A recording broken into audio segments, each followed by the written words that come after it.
A polícia do Rio de Janeiro investiga um grupo que se define como justiceiros. Nas redes sociais, eles convocam pessoas para atacar os assaltantes que agem em Copacabana, na zona sul da cidade. Em um grupo de mensagens, um homem exibe um soco inglês e escreve: "Eu vou partir assim, quebrar osso da cara, deixar eles pior do que eles deixaram o coroa." Ele se refere a Marcelo Benchimol, de 67 anos. No sábado, o idoso foi espancado em Copacabana depois de tentar ajudar uma mulher que estava cercada por bandidos. Ele teve os pertences roubados e ficou com hematomas no rosto. Em uma rede social com mais de 100 mil seguidores, este homem, que se descreve como professor de educação física e mestre de jiu-jitsu, afirma: "Estou com a intenção de organizar uma possível força-tarefa para neutralizar esses meliantes, em defesa da tranquilidade do bairro." E convoca academias e lutadores para o que ele chama de limpeza em Copacabana. Um dos seguidores dele escreveu: "Seu chamado é uma ordem, já estou articulando por aqui." Outro disse: "Corretíssimo, super aprovo e estou dentro também." Um vídeo que circula nas redes sociais mostra homens vestidos de preto e armados com pedaços de pau. Beira da praia, isso é que te dói, só tem playboy. Ontem, um suspeito foi agredido por vários homens com chineladas, chutes e pauladas. A polícia militar disse que avistou o grupo que atacou o suspeito de cometer crimes na região, mas os integrantes conseguiram fugir. Hoje, a PM convocou moradores de Copacabana para uma reunião, buscando desarticular a ação dos justiceiros. Eu não concordo que violência gera violência. Para acabar com a violência existe o poder público. Esta não é a primeira vez que moradores tentam fazer justiça por conta própria em Copacabana. Em 2015, um grupo agrediu menores que estavam assaltando um ônibus. Segundo o Instituto de Segurança Pública, entre janeiro e setembro, houve um aumento de 13,5% no número de roubos nas ruas de Copacabana, em comparação com o mesmo período do ano passado.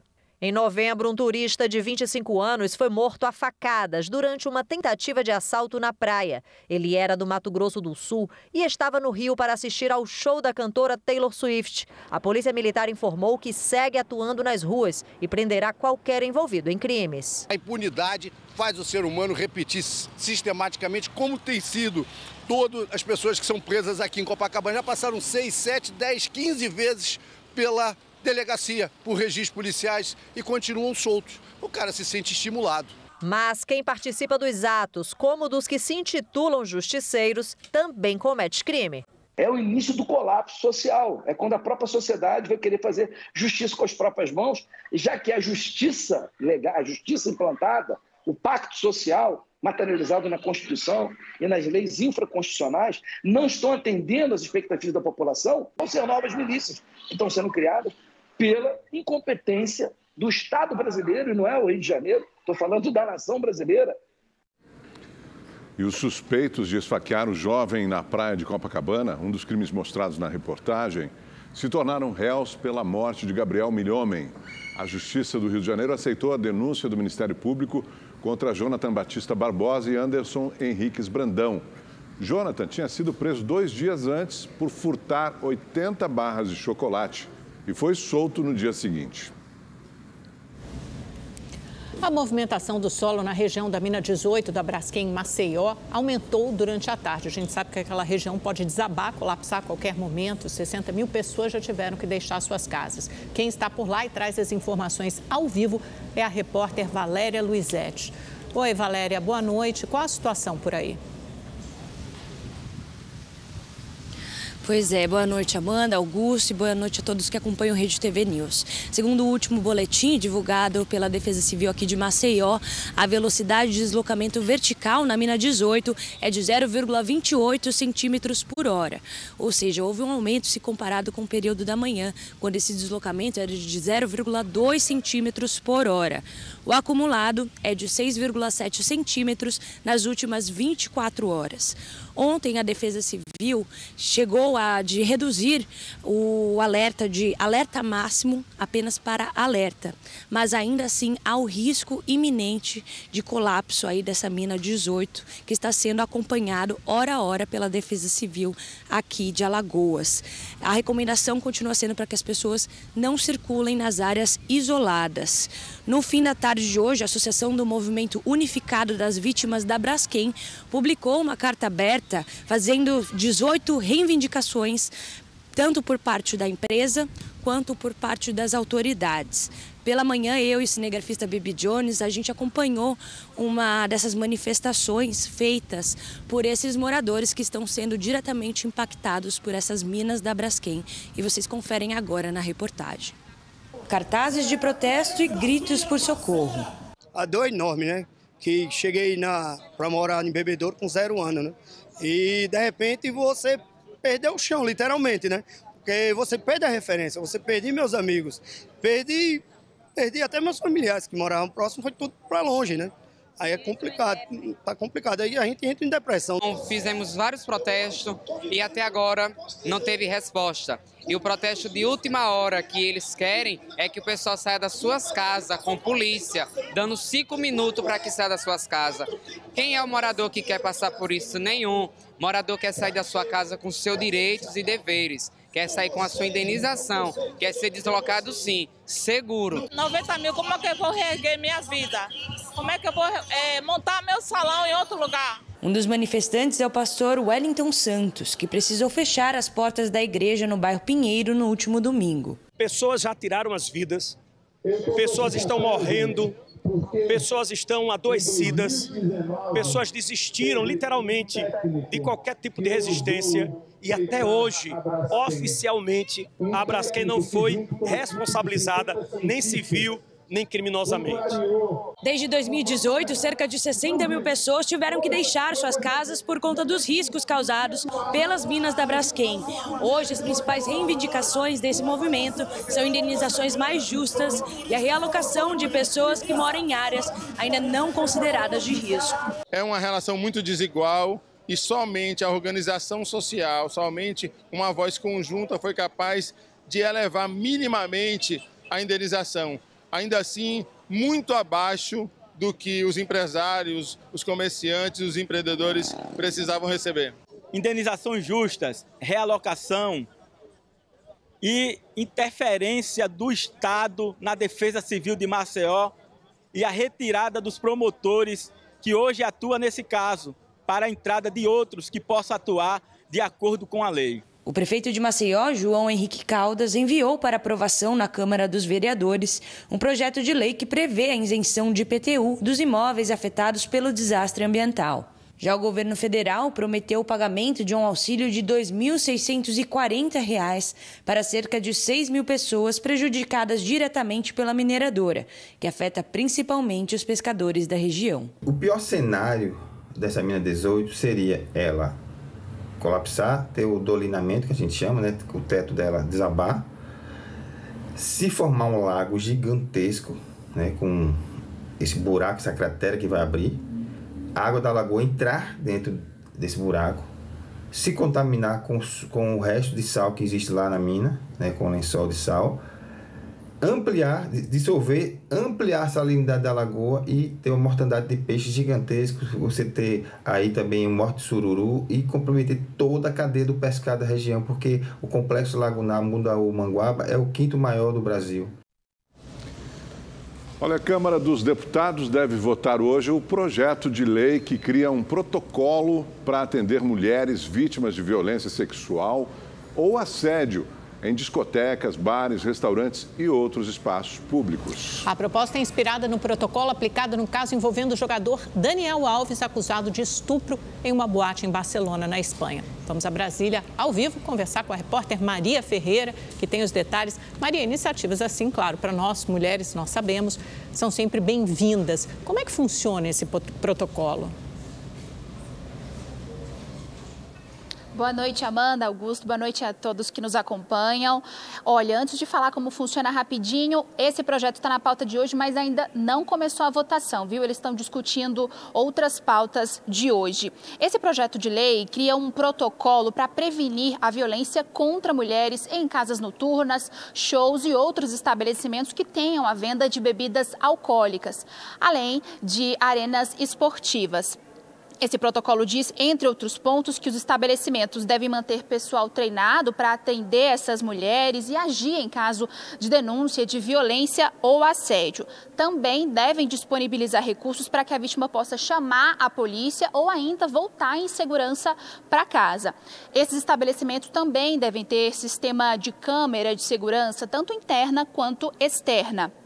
As informações sobre esse protocolo, sobre como ele funciona, devem estar em local visível, com os números também para onde essa vítima pode ligar para ter assistência.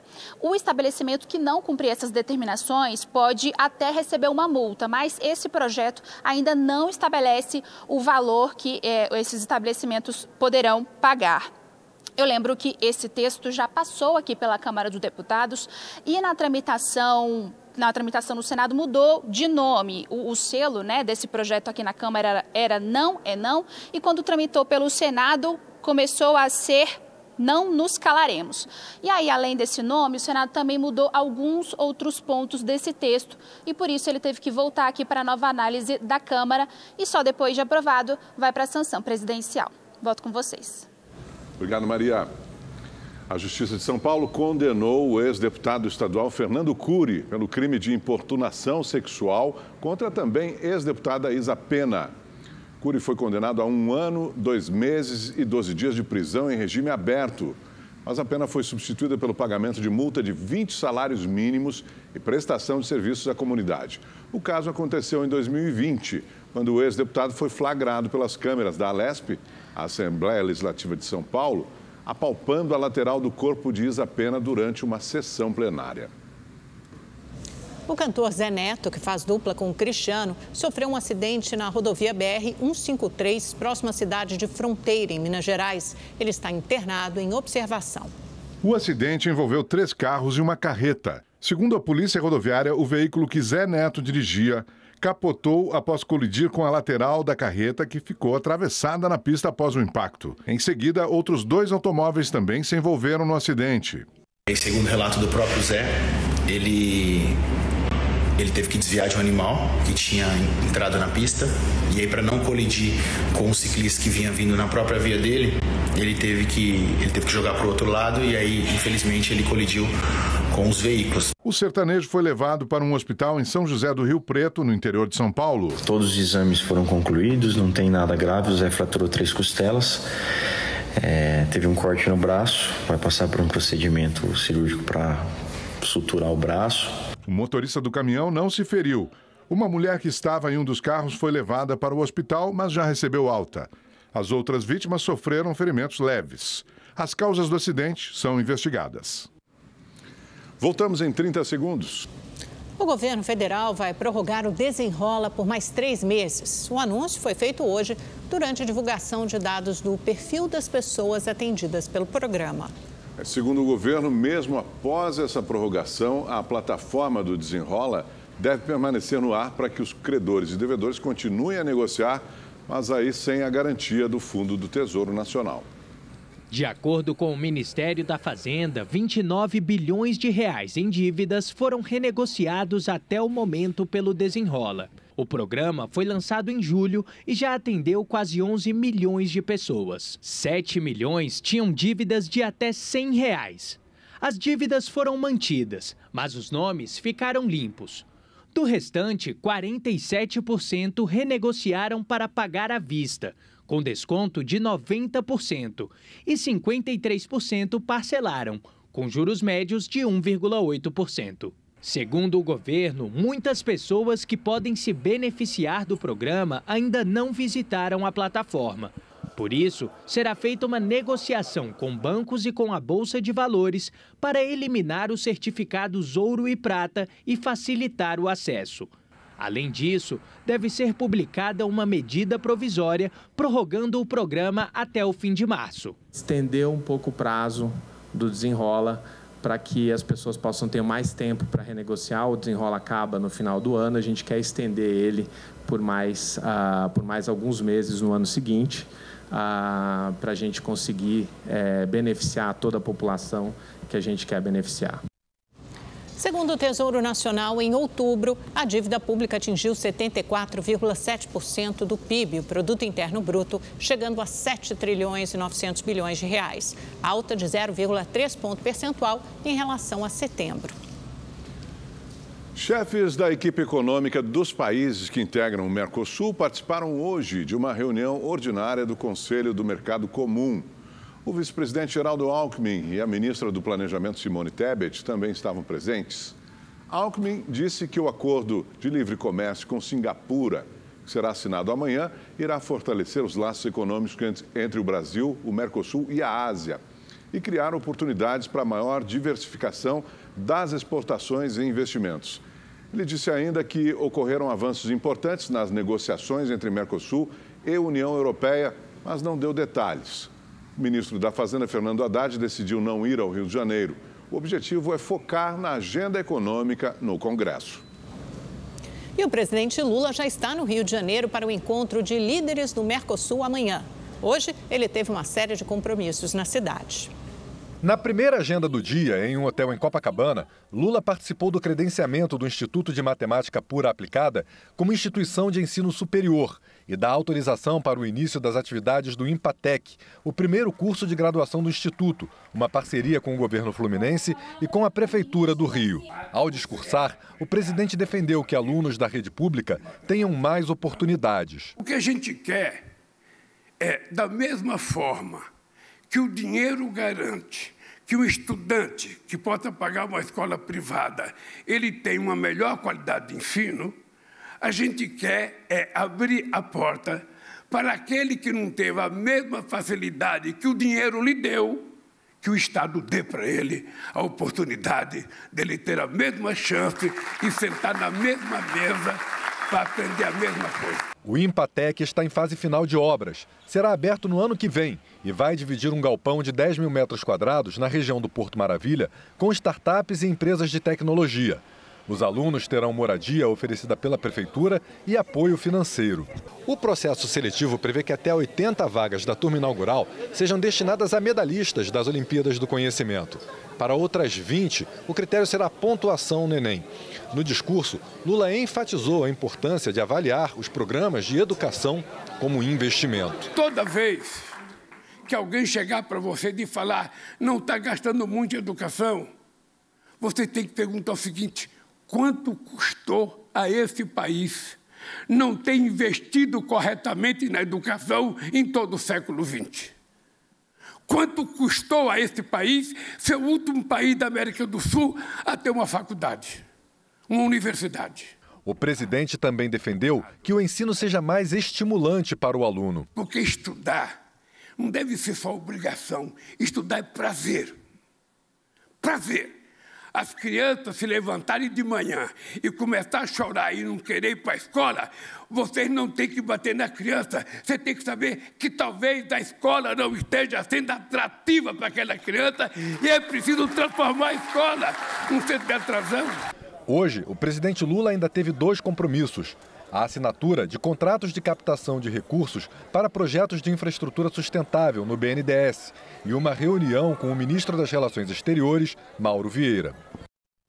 A gente segue no Rio de Janeiro para conversar com o nosso comentarista Kennedy Alencar, que está acompanhando a cúpula do Mercosul, se bem que o que tem ganhado todos os holofotes e as atenções, né, Kennedy, é essa escalada da tensão entre Venezuela e Guiana. Inclusive, o presidente Lula teve que marcar algumas reuniões de emergência no final do dia para tratar desse tema. Conte-nos tudo, Kennedy, você sabe dos bastidores, qual o grau de preocupação do governo brasileiro com um potencial conflito nessa região. Olá, Amanda. Boa noite para você, para o Augusto, para quem está nos assistindo.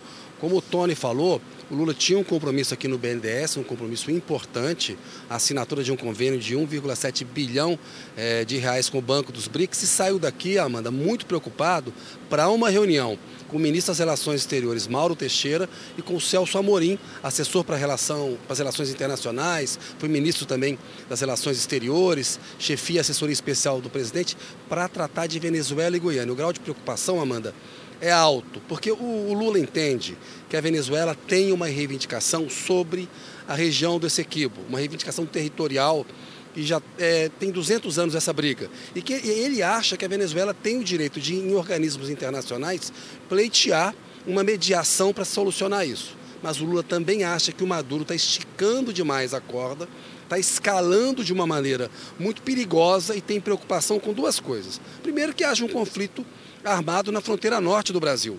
O Mauro Vieira, o chanceler, disse hoje, a América do Sul é a zona mais extensa de paz do mundo, né? Uma zona onde não tem conflitos como a gente vê em outras regiões do planeta. E segundo, um aumento da presença americana na região. Os Estados Unidos já têm bases na Colômbia. A ação da Venezuela, se for para um conflito armado com a Guiana, pode servir de pretexto para uma ação militar dos Estados Unidos na fronteira norte ali com o Brasil. Isso preocupa muito o Lula. O Lula deve endurecer, Amanda, o discurso dele em relação ao Maduro. E tem um outro bastidor aí. A Guiana está acionando o Conselho de Segurança da ONU, das Nações Unidas, que está sob a presidência do Equador, que tem um governo conservador. Provavelmente haverá uma reprimenda ao Maduro e à Venezuela sobre a forma como está escalando essa questão. E o Brasil deve apoiar essa reprimenda. O Brasil quer separar o que é uma reivindicação que pode ser justa, que pode ser discutida no âmbito diplomático, de uma escalada militar e política perigosa que está isolando o Maduro no cenário internacional. O governo brasileiro, o PT, já defenderam muito o Maduro em momentos passados, tem crédito com a Venezuela, mas acham que no momento o Maduro está passando do ponto e a paciência do Lula está pequena com ele, diminuiu bastante. O Lula está neste momento lá no hotel dele, aqui no Rio de Janeiro, numa reunião com o Mauro Vieira e o Celso Amorim, para tratar desse assunto. Amanda e Augusto.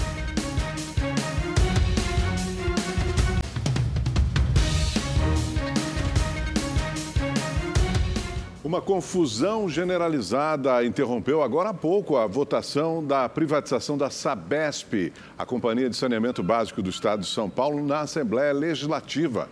O repórter David Diogo está lá e traz mais informações ao vivo para a gente. Boa noite para você, David. Como é que foi essa confusão e como é que está a situação neste momento? Boa noite, Augusto, Amanda e a todos que nos acompanham. Pois é, Augusto, os manifestantes contra a privatização da Sabesp entraram em confronto com a polícia.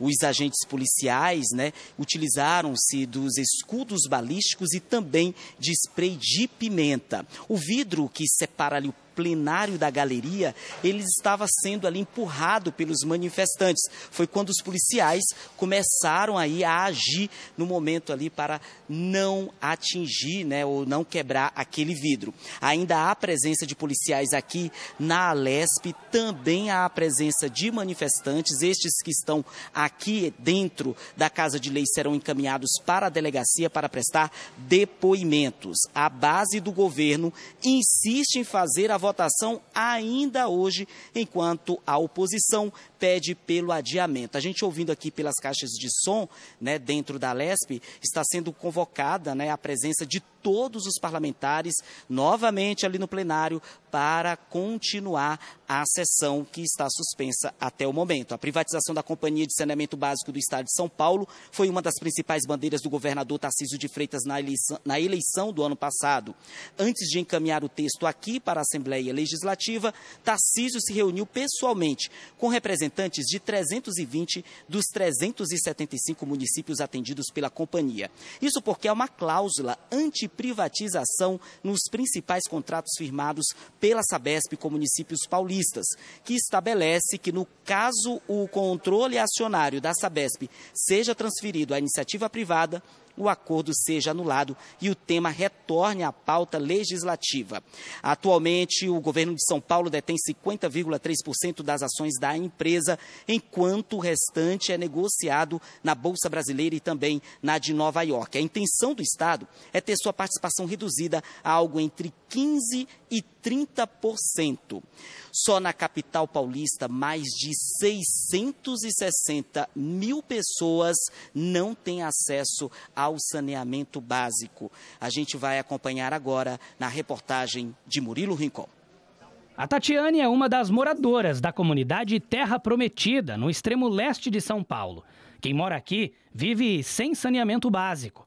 Pior, qualquer chuva mais forte, o rio Tietê transborda e devolve o esgoto para dentro das casas. Quando chove muito forte, o rio enche, eu já perdi tudo, já tive que sair correndo com as crianças, fiquei na casa dos vizinhos. Toda vez quando chove, entra água aqui. Por mais que aqui é um pouco alto, mas sempre enche. Já perdi tudo aqui, ó. Esses aqui que eu tenho hoje, foi as comunidades que me ajudaram. O esgoto das casas cai direto no rio Tietê através de canos como este, que saem por baixo da terra no fundo das casas. Só nesta comunidade, mais de 400 famílias vivem nessa situação. Em toda a capital paulista, mais de 660 mil pessoas vivem em condições como esta, mais do que toda a população de Florianópolis. Este número, contudo, pode ser ainda maior, já que não são contabilizadas as famílias que vivem em áreas irregulares, como ocupações e aglomerados habitacionais. Resultado que coloca São Paulo na 7ª posição no ranking nacional de saneamento. Promessa de campanha eleitoral do então candidato e hoje governador de São Paulo, o projeto de privatização da Sabesp, que é a empresa responsável pelo fornecimento de água, coleta e tratamento de esgotos no estado, é uma das prioridades de Tarcísio de Freitas. Para o deputado Barros Munhoz, do PSDB, relator do projeto de lei na Assembleia Legislativa, a desestatização da empresa é o caminho para mudar essa realidade. Tem muito esgoto sendo jogado no Rio Pinheiros. Nas nossas represas, tem muita coisa para ser feita. São bilhões e bilhões e bilhões de reais. Então, essa desestatização vai permitir que entre mais recursos na Sabesp, que ela se modernize. E isso é o que se deseja. E é preciso que seja feito para melhorar a saúde do nosso povo e da nossa gente, para melhorar as condições de vida, não só de São Paulo, mas de todo o estado de São Paulo. Para os críticos da privatização, se o Estado abrir mão do controle e, portanto, das decisões, o foco da Sabesp pode deixar de ser aquilo que a população mais precisa e passar a ser somente o lucro. Onde a gente viu o saneamento básico e o tratamento de água serem privatizados, a condição da população piorou, o serviço perdeu a qualidade, a conta aumentou, não à toa em vários lugares do mundo tiveram que reestatizar esses serviços. No Rio de Janeiro, que recentemente privatizou, a tarifa social da água lá é o dobro da daqui de São Paulo. E olha, em nota, a Sabesp afirmou que trabalha para universalizar os serviços de saneamento até 2033, como prevê o marco legal. Sobre a comunidade Terra Prometida, no Jardim Helena, mostrada na reportagem, a empresa diz que, em relação ao esgoto, as redes coletoras estão em fase de implantação e ficarão prontas nos próximos meses. 1 em cada 4 alimentos de origem vegetal tem agrotóxicos proibidos ou resíduos acima do permitido no Brasil. É o que mostra um levantamento preocupante da Anvisa, divulgado hoje.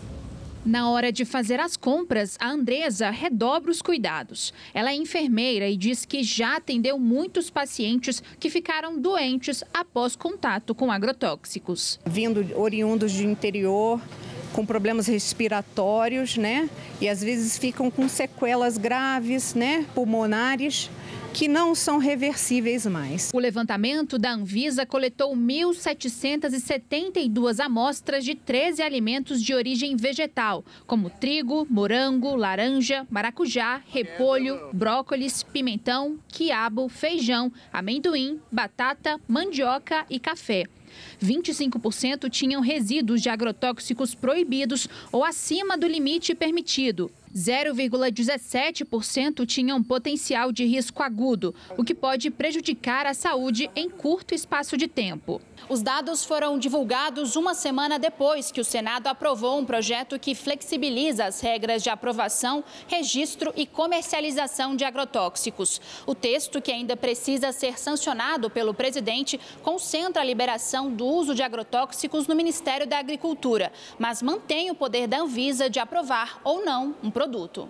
A agência divulgou também algumas orientações que ajudam a minimizar os riscos para o consumidor. Lavar, higienizar bem esses alimentos, adquirir alimentos que são de plantio da época, São alimentos que normalmente recebem uma carga menor de agrotóxicos. E outra recomendação muito importante ao consumidor é adquirir alimentos que tenham ali na gôndola a identificação do produtor, a identificação do local de origem.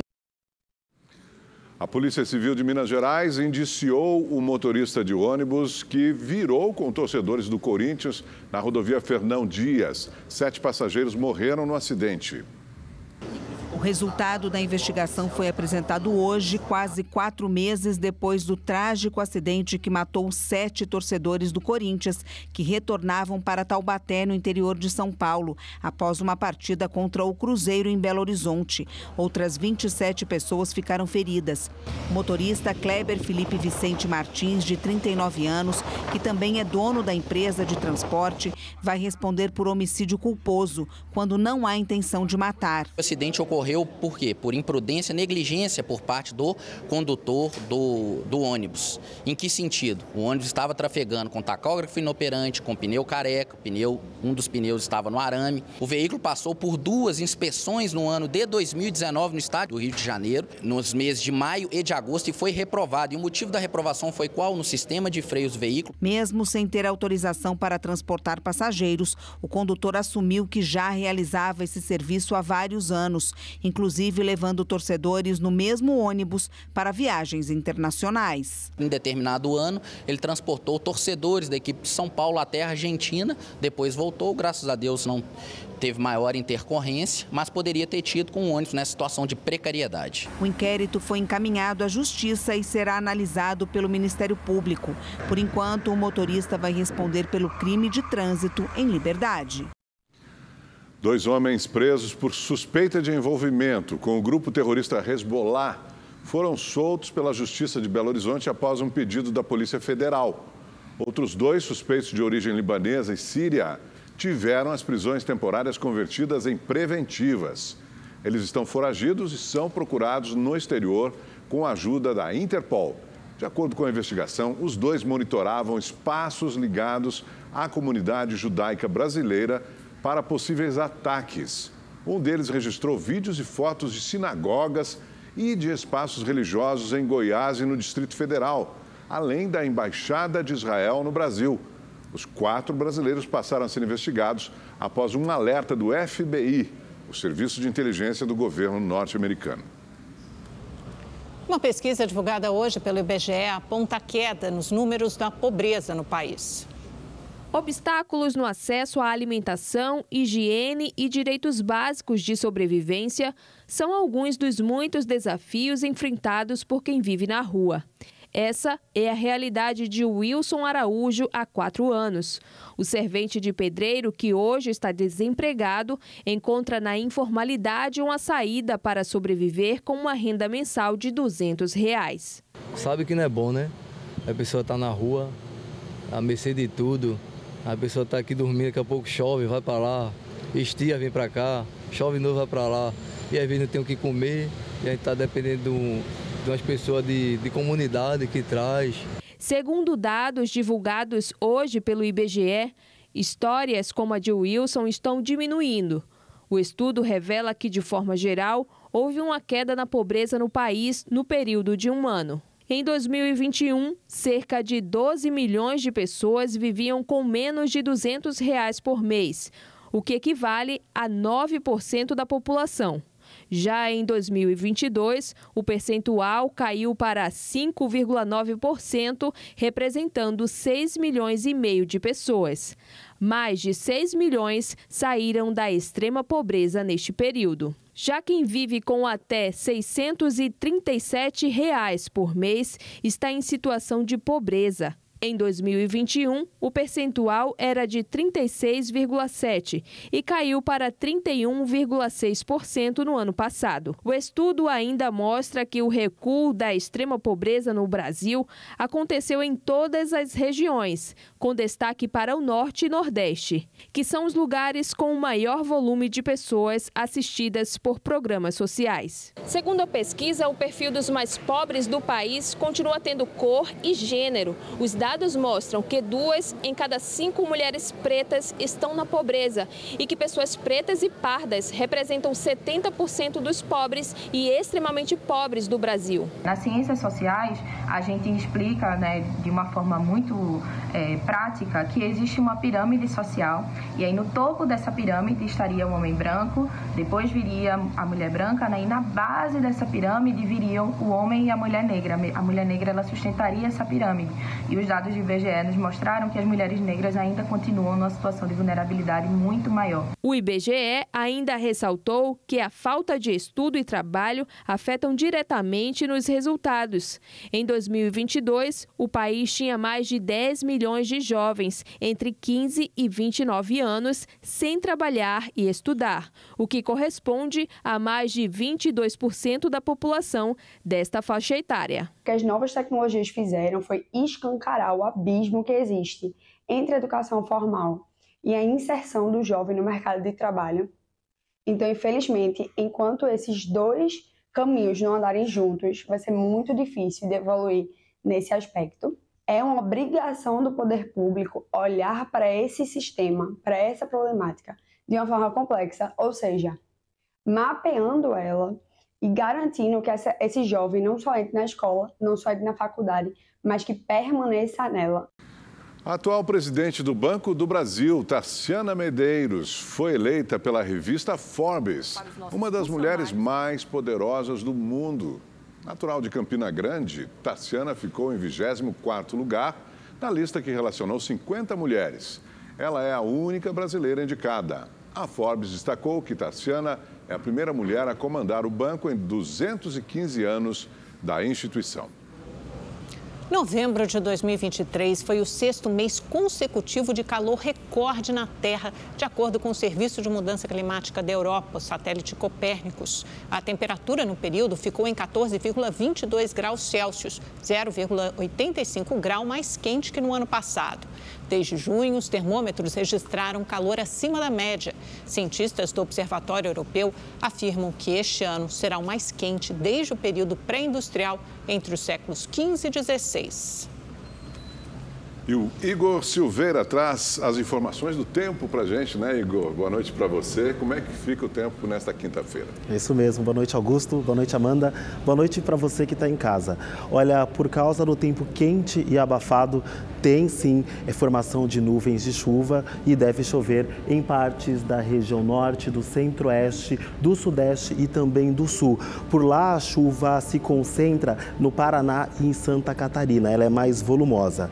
Agora, no sudeste, o tempo continua quente e seco. Olha, as máximas ainda passam dos 30 graus no Rio de Janeiro, no Espírito Santo e também em Belo Horizonte. Em São Paulo também, aqui no Rio de Janeiro, em São Paulo, 33 graus amanhã, 26 graus na sexta-feira e 20 graus no sábado. Então, é uma mudança assim bem brusca nas temperaturas. No Nordeste, por exemplo, o tempo ainda continua quente e seco. E se chover, vai ser só em partes do litoral da Bahia, mas uma chuva muito fraca e passageira. Em Salvador, por exemplo, as máximas ainda ficam altas, viu? Na casa dos 33 graus, viu? Amanda, Augusto. Obrigada, Igor. Até amanhã. E o Rede TV News fica por aqui. Obrigada pela companhia. Uma ótima noite para você. Nos vemos na quinta-feira, amanhã. Vamos saber quem é o campeão brasileiro. Pois é. Essa já está fácil. Boa noite. Até amanhã.